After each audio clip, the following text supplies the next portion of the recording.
জাহাঙ্গীরনগর বিশ্ববিদ্যালয় সি ইউনিটে যারা ভর্তি পরীক্ষা দিবা, তোমাদের হাতে এখনো 5 দিন সময় আছে। এই 5 দিনে যদি এই বিষয়গুলো তুমি একটু ভালোভাবে পড়ো, একটু ধারণা নিয়ে যাও, তাহলে জাহাঙ্গীরনগর বিশ্ববিদ্যালয় সি ইউনিটে তোমার চান্স হয়ে যাবে। দেখো জাহাঙ্গীরনগর বিশ্ববিদ্যালয় সি ইউনিটে আসলে কোথা থেকে প্রশ্ন করে, এবং তুমি যদি জাহাঙ্গীরনগর বিশ্ববিদ্যালয় ভর্তি পরীক্ষায় সি ইউনিটে 45+ মার্ক পাও, জাহাঙ্গীরনগর বিশ্ববিদ্যালয় কিন্তু তোমার চান্স হয়ে যাবে। দেখো কিভাবে তুমি 45+ মার্ক তুলবা সেই বিষয়টাও আমি এখানে আলোচনা করছি। দেখো বাংলার ভিতরে কোন কোন টপিক থেকে প্রশ্ন আসে। বাংলা গদ্য পদ্য সহপাঠ থেকে মিনিমাম 12টা প্রশ্ন এখানে থাকবেই। বাংলা গদ্য পদ্য সহপাঠ থেকে মিনিমাম 12টা প্রশ্ন থাকবেই, 10-12টা প্রশ্ন তোমার থাকবে, 12টা থাকবে। এরপরে তোমার মানে বাংলা ব্যাকরণের মধ্যে যেই বিষয়গুলো থেকে প্রশ্ন 100% আসবেই সেটা হচ্ছে বানান শুদ্ধি, তারপরে তোমার হচ্ছে উচ্চারণ, তারপরে হচ্ছে শব্দ, তারপরে ধ্বনি ও বর্ণ, বাক্য প্রকরণ, পদ, সমাস আর পারিভাষিক শব্দ। এইগুলো থেকে তোমার বাংলায় তোমার প্রশ্ন আসবে। এইগুলো থেকেই তোমার বাংলা আসবে। গদ্য পদ্য সহপাঠ থেকে অনেক বেশি পরিমাণে প্রশ্ন আসবে, 10-12টা প্রশ্ন থাকবে 20 মার্কের মধ্যে। এরপরে চলে আসি ইংরেজি প্রশ্ন। ইংরেজি প্রশ্ন জাহাঙ্গীরনগর বিশ্ববিদ্যালয় খুবই কঠিন হয়। এখানে তোমার দেখা যাচ্ছে 7-8 তোলাটাই তোমার টাফ হয়ে যাবে। ইংরেজি প্রশ্ন অনেক কঠিন হয় জাহাঙ্গীরনগর বিশ্ববিদ্যালয় প্রশ্ন। তার মধ্যে প্রথমে আছে যেটা হচ্ছে কম্প্রিহেনশন। এই কম্প্রিহেনশন একটা প্যাসেজ দেওয়া থাকবে। কম্প্রিহেনশন তোমার সেই প্যাসেজ বুঝে তোমার আছে তোমার 8টা প্রশ্ন দেওয়া থাকবে, সেই 8টা প্রশ্নের অ্যান্সার করতে হবে। তোমার তাহলে কম্প্রিহেনশনে তোমার মার্ক থাকবে কত? 8 মার্ক। দেখবা যে 21 থেকে 28 পর্যন্ত তোমার থাকবে হচ্ছে কম্প্রিহেনশন 8 মার্কের। সেটা তোমার আমি কিভাবে কম্প্রিহেনশন তুমি করবা একটু পরে বলছি। তারপরে লিটারেচার থেকে তোমার 3-4 মার্ক তুমি থাকবে। লিটারেচার থেকে 3-4 মার্ক থাকবে। প্যাসেজ মানে একটা প্যাসেজ দিবে, তোমার হচ্ছে অনুধাবন করে সেই প্যাসেজ অনুযায়ী তোমার 4টা মানে অপশন থাকবে। সেই 4টা অপশনের মধ্যে তোমাকে অনুধাবন করে তোমাকে বুঝে অ্যান্সার করতে হবে। সেখানে একটা প্যাসেজ মানে এগুলো হচ্ছে ভোকাবুলারি বেসড অনেকটা কোশ্চেন। এগুলো প্যাসেজ থেকে 2-3টা প্রশ্ন তোমার থাকবে। তারপর অ্যানালজি থেকে প্রশ্ন থাকবে, পিন পয়েন্ট ইরর থেকে প্রশ্ন থাকবে, ইনভার্সন থেকে প্রশ্ন থাকবে, মিসসেলেনিয়াস থেকে প্রশ্ন থাকবে, ভয়েস থেকে প্রশ্ন থাকবে, ন্যারেশন থেকে প্রশ্ন থাকবে, রাইট ফ্রম অফ ভার্ব থেকে প্রশ্ন থাকবে, সাবজেক্ট ভার এগ্রিমেন্ট থেকে প্রশ্ন থাকবে। তারপরে tense, spelling, substitution, idiom and phrase থেকে প্রশ্ন থাকবে। এখানে দেখো এখানে 8 মার্কের প্রশ্ন থাকবে। লিটারেচার থেকে মিনিমাম 4টা প্রশ্ন থাকবে, 8 আর 4 12। প্যাসেজ থেকে 2টা প্রশ্ন থাকবেই, 12 13 14। তো অ্যানালজি থেকে 1 মার্ক থাকবে, পিন পয়েন্ট ইরর থেকে 1 মার্ক থাকবে, ইনভার্সন থেকে 1 মার্ক থাকবে, এইখান থেকে 1 মার্ক থাকবে, ভয়েস থেকে 1 মার্ক থাকবে। তো এই তো মোটামুটি তোমার 20 মার্ক। অর্থাৎ ইংরেজি এই টপিকগুলো, শুধুমাত্র এই টপিকগুলো তুমি যদি ইংরেজিতে জন্য দেখে যাও, তোমার ইংরেজিতে তুমি ভালো করতে পারবে।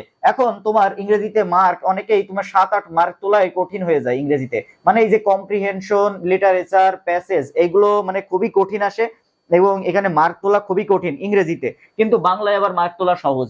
বাংলায় যদি তুমি 15 মার্ক তুলতে পারো তাহলে তোমার জন্য খুবই সহজ হবে জাহাঙ্গীরনগর বিশ্ববিদ্যালয়ে চান্স পাওয়া। কেন বলছি? কারণ এই যে বাংলায় তোমার যেই টপিকগুলো আসবে এগুলো খুবই সহজ টপিক আসবে। এই টপিকগুলো থেকেই আসবে, এই কয়েকটা টপিক থেকেই তোমার প্রশ্ন আসবে। 4-5 দিনে তুমি এই কয়েকটা টপিক শেষ করতে পারবা বাংলায়। কিন্তু ইংরেজিতে 7-8 তোলা একটু মানে একটু কঠিন, সেজন্য তুমি চেষ্টা করবে যাতে 8 মার্ক ইংরেজিতে তুলতে পারো। 10-12 মার্ক তোলা একটু কঠিন ইংরেজিতে, তুমি চেষ্টা করবে 8 মার্ক যাতে তুলতে পারো 20-এর মধ্যে। এরপরে তোমার সাধারণ জ্ঞান থাকবে। সাধারণ জ্ঞানের মধ্যে যেই টপিকগুলো থাকবে সেটা হচ্ছে প্রাচীন জনপদ। সাধারণ জ্ঞানেও তোমার মার্ক তোলা সহজ। সাধারণ জ্ঞান আর আইকিউ মিলিয়ে তুমি 25-26 মার্ক তুলে ফেলতে পারবা। দেখো প্রাচীন জনপদ, প্রাচীন বাংলার ইতিহাস, তারপরে বাংলায় মুসলিম শাসন, ইংরেজি শাসন, মুক্তিযুদ্ধ, সংবিধান, দেশ পরিচিতি, জাতিসংঘ, চলচ্চিত্র, গণমাধ্যম, সভ্যতা, যুদ্ধ, গেরিলা ও সশস্ত্র গোষ্ঠী, বিখ্যাত ব্যক্তি ও বিখ্যাত গ্রন্থ, সাম্প্রতিক প্রশ্ন থাকবে 2-3টা থাকবে সাম্প্রতিক প্রশ্ন, খেলাধুলা ও তথ্য প্রযুক্তি।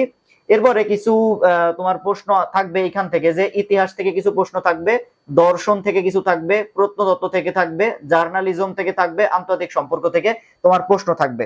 এখন একটা জিনিস খেয়াল করো, ওই যে প্রাচীন জনপদ, প্রাচীন বাংলার ইতিহাস, বাংলায় মুসলিম শাসন, ইংরেজি শাসন, মুক্তিযুদ্ধ, সংবিধান, দেশ পরিচিতি, জাতিসংঘ, তারপরে আন্তর্জাতিক যে সংস্থাগুলো রয়েছে সেইগুলো, চলচ্চিত্র, গণমাধ্যম, সভ্যতা, যুদ্ধ, প্রথম বিশ্বযুদ্ধ, দ্বিতীয় বিশ্বযুদ্ধ, তারপরে রুশ বিপ্লব, ফরাসি বিপ্লব, স্নায়ু যুদ্ধ, এইগুলো তুমি পড়েছো।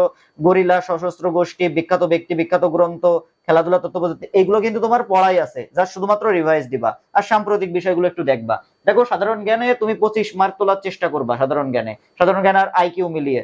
আর ওইখানে তোমার 15 মার্ক তুলবা। বাংলায়। আর সাধারণ জ্ঞানে তুমি চেষ্টা করবা 25 তোলার, তাহলে তোমার 40। আর ইংরেজিতে তুমি চেষ্টা করবা 8 মার্ক তোলার, তাহলে তোমার কিন্তু জাহাঙ্গীরনগর বিশ্ববিদ্যালয়ে চান্স হয়ে যাবে।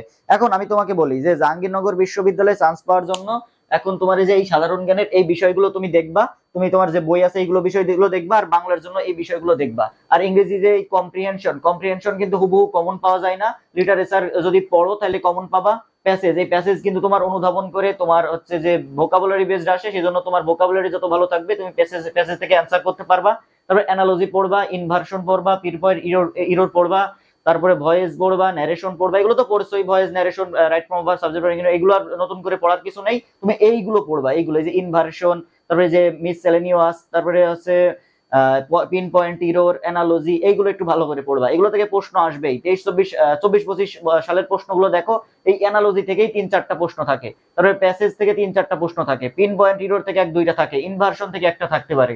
তো এইগুলাই তুমি হচ্ছে যে ভালোভাবে এখন পড়ো, যেগুলো বললাম এইগুলোই পড়ো শুধুমাত্র জাহাঙ্গীরনগর সি ইউনিটের জন্য।